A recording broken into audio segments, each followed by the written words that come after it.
Hi, my name is Ariana Sharkiewicz and I'm one of the writers at Rebel Wolves. Over the past few months we've shared quite a lot about the game's story. Today, we'll give you a glimpse of the activities our human by day, vampire by night protagonist Cohen can take on while exploring the open world. We start at night in our vampiric form, heading toward a vantage point to get a better sense of our surroundings. Reaching a vantage point reveals nearby opportunities and helps us plan our next steps.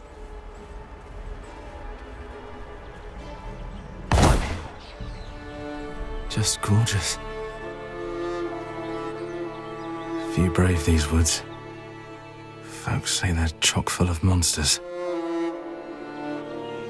Village of Malagir. Codrin's family's land. Malagir Monastery. Its best days are long behind it. I don't think I'll find anything else here. Let's open them up and check nearby points of interest. Some are tied to Brancis's officers. More on them shortly. Others to hidden mysteries, haunted sites, and shrines used for fast travel, which can also serve as quest objectives. Let's mark one and head there.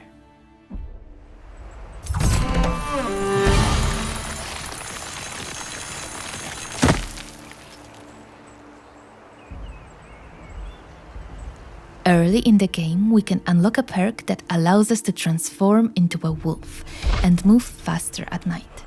It's quicker and more agile, though it comes with some limitations.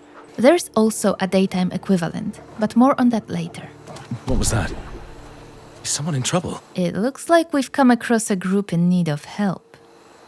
Whether we intervene is up to us, and both choices can lead to unexpected outcomes. We began with death from above, allowing us to quickly eliminate an unsuspecting enemy and gain the upper hand from the start. We have incorporated community feedback, and now there is no need to open the skill wheel to select a previously assigned ability. Instead, we can use quick selection. I thought I was done for. Done for. So did I, to be fair. Wasn't sure I'd get you out of this in time. But you did. Bless you. Bless you. For now, we need to recover. As a vampire, we restore health by feeding. Human blood is most effective, but in this case, we rely on animals. It's less efficient, but it will do. Feeding increases our corruption level. It's shown next to the health bar at the bottom of the screen. The higher the corruption level, the more vampiric perks are unlocked for purchase. Nearby points of interest are marked on the map and indicated on the compass at the top of the screen. Let's head to the shrine. Here's the shrine. Damaged, so we can't use it yet. Desecrated. Looks like the shrine's missing its heart. But maybe I could restore it.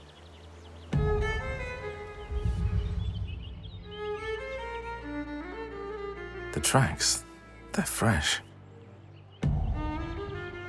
There's a trail nearby. Let's follow it.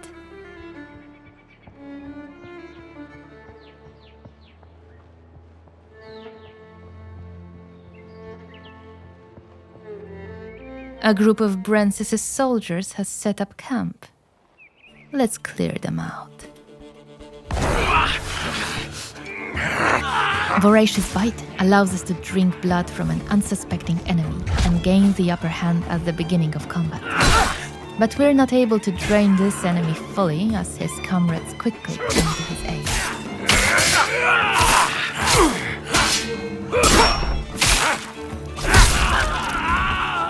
We use Piercing Shriek to briefly stun the weaker opponent, giving us an opportunity to take on his commander. When an enemy blocks and interrupts our attack chain, we can use Charge to prevent a counterattack.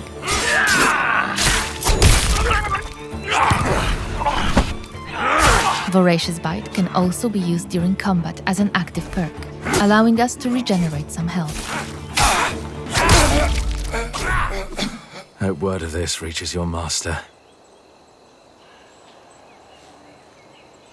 With the camp destroyed, our infamy increases. More about this in a moment. Let's collect our loot. We found the shrine's missing heart, along with a manual that unlocks a new perk, Precision. Let's open our inventory and head to the Recipes tab. As I mentioned, the manual unlocks a new perk called Precision.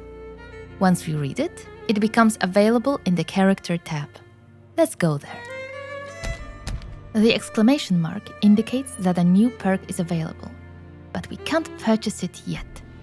Perks can only be acquired at a shrine by spending experience points, which are earned by completing objectives. And since we've just finished one, we should be good to go. We've also found the shrine's missing heart, so we can now fix it. Let's head back.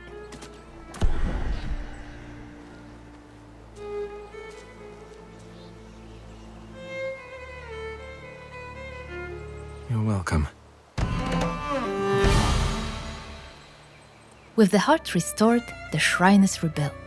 We can now use it. Let's start with the perks menu. In the Swordmaster abilities, we find Precision, now available for purchase. As you can see, it costs both experience points and a time segment, indicated by the hourglass icon. Let's learn it. Now let's take a look at the Valkyrie perks. With our corruption level increased and another experience point available, we can unlock new abilities, again marked with an exclamation point. The corruption level required to purchase a perk is indicated in the tooltip on the right side of the screen. Let's purchase one.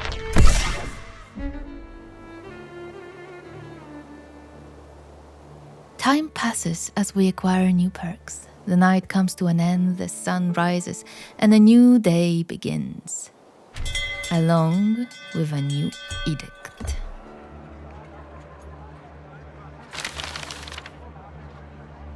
Edicts are tied to the infamy system we mentioned earlier.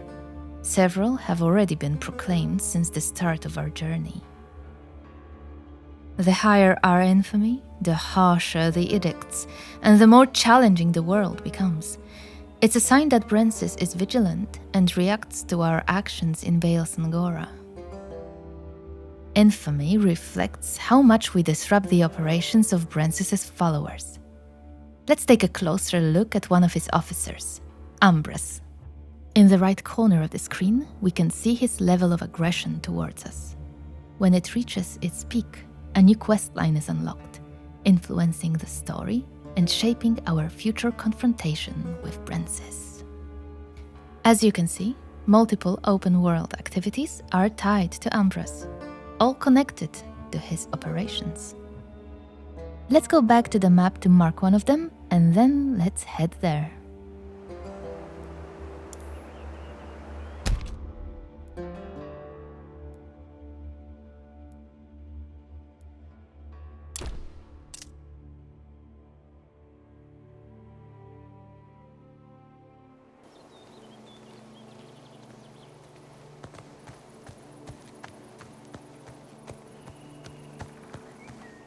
We've arrived near one of Ambrose's warehouses, storing blood supplies. Killed. Go back where you came from. I don't... Time to restore the order. Charge is an ability shared between human and vampire forms. This enemy was weak enough to stun them with it. Shit.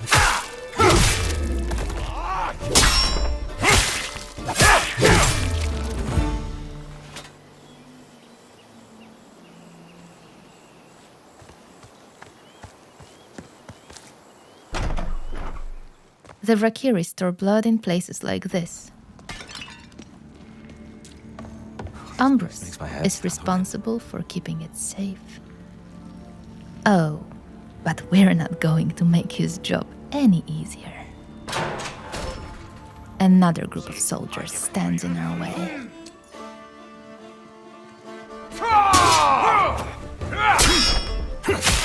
We open with Broad Swing to weaken as many opponents as possible. Then follow up with Burning Blood, which briefly staggers the enemy and applies a damage over time effect. What do we have here? The prisoners' fate is grim. Their blood is drained, then stored in places like this, where it awaits distribution to Brensis and his officers.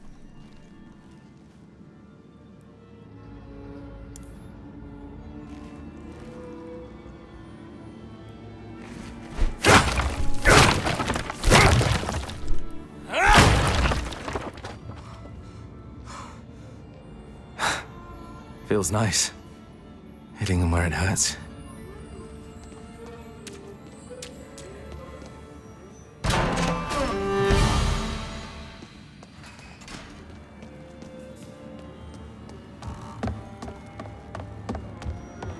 With the supplies destroyed, our infamy rises again. We've disrupted Umbrus's operations enough for now. Let's move on to another point of interest, a haunted site. Earlier we showed you how we can move faster at night by transforming into a wolf. To increase our speed during the day, we can unlock a hex called Mercurial Fervor. Haunted sites are only accessible during the day, as they require blood magic, unavailable in vampiric form. Completing them strengthens our magical abilities, but also puts our combat skills to the test.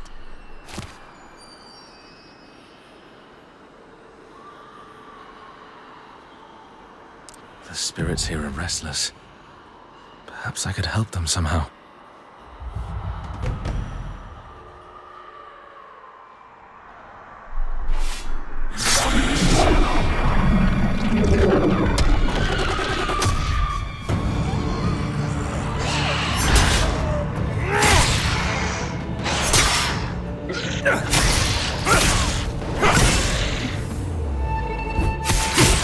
All of the enemies are nicely grouped together. It's a perfect opportunity to use Ravenous Flock, a perk that damages opponents in an area twice. First on activation, and then in the follow-up attack.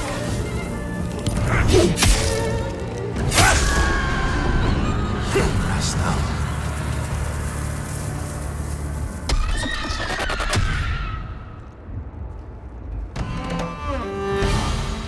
The enemies are defeated, so let's collect our loot. These haunted sites may reward us with ancient texts, allowing Cohen to become an even more powerful wielder of magic.